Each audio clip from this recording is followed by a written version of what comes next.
پچھلی مجلس میں نے عرض کیا تھا کہ لغو گوئی یعنی ایسی بات جس کا کوئی فائدہ نہ ہو دنیا آخرت میں، یہ بذات خود انسان کو کسی نہ کسی گناہ میں مبتلا کرنے کا ذریعہ بنتی ہے، اس سے بچنا ضروری ہے۔ تو بعض ساتھی بعد میں پوچھتے رہے کہ بعض اوقات ہم گھر میں اپنے بیوی بچوں سے یا کوئی مہمان آتا ہے تو اس سے کچھ باتیں کرتے ہیں، اور اگر بالکل خاموش ہو کے بیٹھ جائیں تو اس کے حق کے خلاف معلوم ہوتا ہے، تو ایسے میں کیا کرنا چاہیے؟ تو خوب سمجھ لیجئے کہ لغو گوئی وہ ہے کہ جس میں نہ دنیا کا کوئی فائدہ، نہ دین کا کوئی فائدہ، نہ کسی کے حق کی ادائیگی۔ بیوی بچوں کا بھی حق ہے، اللہ تعالی نے رکھا ہے، ان لنفسک علیک حقا ولزوجک علیک حقا،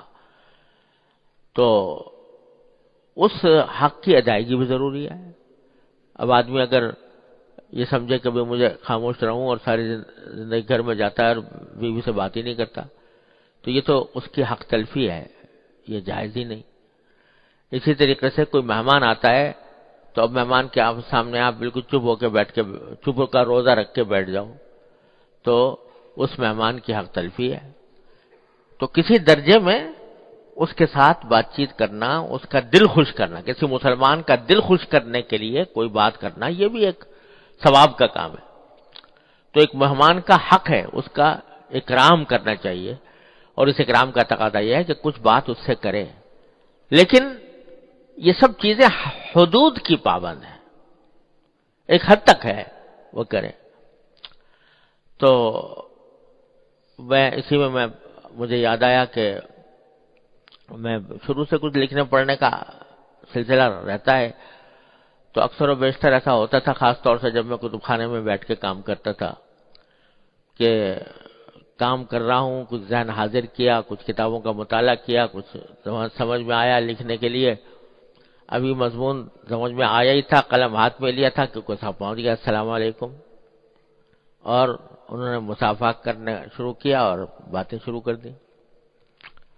طبیعت بڑی الجھتی تھی کہ اب سب کچھ تیار جو ذہن میں کیا تھا وہ تھوڑی دیر میں رخصت ہو جائے گا، تو یہ الجھن رہتی تھی۔ ہمارے حضرت والا اللہ تعالیٰ ان کے درجات بلند فرمائے، تعریف قدس اللہ تعالیٰ سرہ سے میں نے اپنی یہ بات ذکر کی، تو حضرت نے فرمایا کہ بھائی یہ بتاؤ، یہ جو تم لکھنے کا کام کر رہے ہو یہ اپنے ذات کے لیے کر رہے ہو، اللہ میاں کو خوش کرنے کے لیے کر رہے ہو، اللہ تعالیٰ کی خوشنودی حاصل کرنے کے لیے کر رہے ہو؟ اگر اللہ تعالیٰ کی خوشنودی حاصل کرنے کے لیے کر رہے ہو تو اس وقت خوشنودی اس میں ہے کہ جو مہمان آیا ہو اس کا اکرام کیا جائے، اس سے بات کی جائے، اور وقت کے تقاضے کا اعتبار کرنا چاہیے۔ اس وقت میں مجھ سے کیا مطالبہ ہے، اس وقت میں میرے ذمے کیا حق ہے۔ بے شک تم نے اپنے ذہن میں ایک منصوبہ بنا رکھا ہے کہ آج مجھے اتنا کام کرنا ہوگا، یہ کرنا ہوگا، وہ کرنا ہوگا، لیکن اب اس وقت ایک مہمان آیا ہے تو اس مہمان کا حق ہے کہ تم تھوڑی توجہ اس کی طرف دو، اسے سلام کا جواب دو، اس کے خیریت دریافت کرو، اس کا کچھ اگر وہ کوئی بات لے کر آیا ہے تو اس کی بات مختصراً کم از کم سن لو، اور سن کے اگر فرض کرو اس وقت کر سکتے ہو پوری بات تو اس وقت کر لو، ورنہ کوئی وقت بتا دو، اس کا حق ہے یہ۔ تو اب چونکہ حق کی ادائیگی کر رہے ہو تو یہ بھی اللہ تبارک و تعالیٰ کے حکم، اللہ تعالیٰ کی رضا کے لیے کر رہے ہو۔ ہاں اگر وہ پہلا کام کر رہے تھے اپنے نفس کے حظ کے لیے، لذت کے لیے،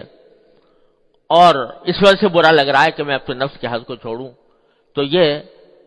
تو پھر نفس کی نفسانیت ہو گئی ہے، تو پھر شریعت نہ ہوئی۔ تو ایسی بات فرمائی کہ اس کے نتیجے میں سارا یہ اشکال دور ہو گیا۔ تو بہرحال مہمان کا حق ہوتا ہے کہ کچھ دیر اس سے بات کی جائے، لیکن یہ خوب سمجھ لو مہمان کا حق یہ ہے کہ اس کا اکرام کیا جائے، اس کے سلام دعا کی جائے، اس کی خیریت دریافت کی جائے، اگر وہ کوئی بات لے کر آئے تو مختصر بات اس کے ساتھ کر لی جائے، یہ سارا مہمان کا حق ہے۔ لیکن مہمان کا حق یہ نہیں ہے کہ وہ تمہارا وقت ضائع کرے، یعنی تھوڑی دیر تک اس کا اکرام، تھوڑی دیر تک اس کے ساتھ بات چیت، یہ اس کا حق ہے، یہ فضول گوئی میں داخل نہیں۔ لیکن وہ گھنٹے گزار دے اور تمہارا وقت ضائع کر دے، یہ مہمان کا حق نہیں ہے۔ ایک حد تک اس کا حق ادا کرنے کے بعد پھر اپنے جو معمولات ہیں ان کی طرف متوجہ ہو جائے تو اس میں کوئی مذائقہ نہیں. تو یہ حد قائم کرنے کی ضرورت ہے، ایسی حد کہ جس کے نتیجے میں وقت ضائع نہ ہو، فضول باتیں نہ ہوں، جو